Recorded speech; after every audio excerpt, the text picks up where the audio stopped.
Hello बच्चों, मैं जयनाथ राही जीव विज्ञान शिक्षक।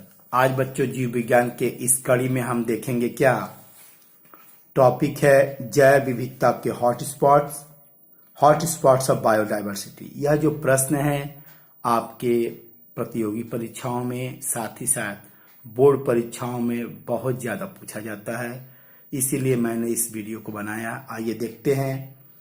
जैव विविधता के हॉटस्पॉट वे क्षेत्र होते हैं जहां पर जाति समृद्धि बहुत अधिक और उच्च स्थानिकता इंडेमिज्म होती है, तो उस क्षेत्र को हम बोलते हैं जैव विविधता के हॉटस्पॉट्स, क्योंकि वहां पे जाति संख्या बहुत अधिक होती है, साथ ही साथ वे स्थानीय होते हैं। तो इस तरह के क्षेत्र को हम बोलते हैं जैव विविधता के क्षेत्र। विश्व की कुछ संरक्षणविदों ने उच्च प्रजाति समृद्धता क्षेत्र को जैव विविधता के हॉटस्पॉट का नाम दिया था। इनके अनुसार किसी क्षेत्र में यदि उच्च प्रजाति समृद्धता है, समृद्धि माना बहुत ज्यादा पाई जाती हैं जातियां, तो ऐसे स्थान को इन्होंने क्या कहा था? जैव विविधता के हॉटस्पॉट कहा था। नॉर्मन मायर ने 1988 में सबसे पहले हॉटस्पॉट तप्त स्थल का परिकल्पना प्रस्तुत किया था। अब प्रश्न उठता है कि किसी क्षेत्र को जैव विविधता तप्त स्थल घोषित करने के लिए क्या आवश्यक है? यहाँ पे 2 शर्त होना आवश्यक है, तब उसको जैव विविधता का हॉटस्पॉट कहा जाएगा। क्या है? नंबर 1, उच्च प्रजाति समृद्धता, अर्थात उस क्षेत्र में कम से कम 1500 उच्च स्थानिकता वाली प्रजातियां होनी चाहिए।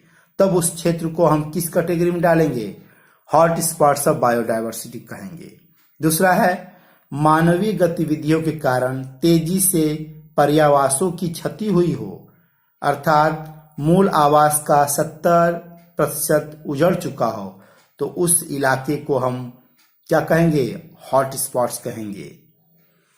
इन हॉटस्पॉट्स की विशेष सुरक्षा द्वारा विलोपन की दर को हम 30% से कम किया जा सकता है। यदि हम किसी भी जैव विविधता वाले क्षेत्र को हम यदि हॉटस्पॉट के घोषित कर देते हैं, तो हम वहां पे विशेष सुरक्षा के द्वारा जो विलोपन की दर है उसको 30% कम कर सकते हैं। संसार में कुल 34 जैव विविधता हॉटस्पॉट्स हैं। हमारे देश में 3 हॉटस्पॉट्स पाए जाते हैं जहां पर जैव विविधता उच्च है। पहला है पश्चिमी घाट, वेस्टर्न घाट, जिसके अंतर्गत केरल कर्नाटका का तटीय क्षेत्र आता है। यहाँ पे ज्यादा विविधता पाई जाती है। जबकि दूसरा है पूर्वी हिमालय, ईस्टर्न हिमालय, और साथ में भारत वर्मा, इंडो बर्मा। इन दोनों के अंतर्गत आता है असम, सिक्किम और अन्य पूर्वोत्तर राज्य आते हैं। इस तरह बच्चों हमने जैव विविधता के हॉटस्पॉट्स के बारे में पढ़ा। साथ ही साथ भारत देश में जो हॉटस्पॉट्स पाए जाते हैं मुख्य 2 माने जाते हैं, पश्चिमी घाट और पूर्वी हिमालय। इसको भी माना जाता है। इस तरह बच्चों हमने एक छोटा सा टॉपिक पढ़ा जिसका नाम है जैव विविधता के हॉटस्पॉट्स ऑफ बायोडायवर्सिटी। नमस्कार, धन्यवाद।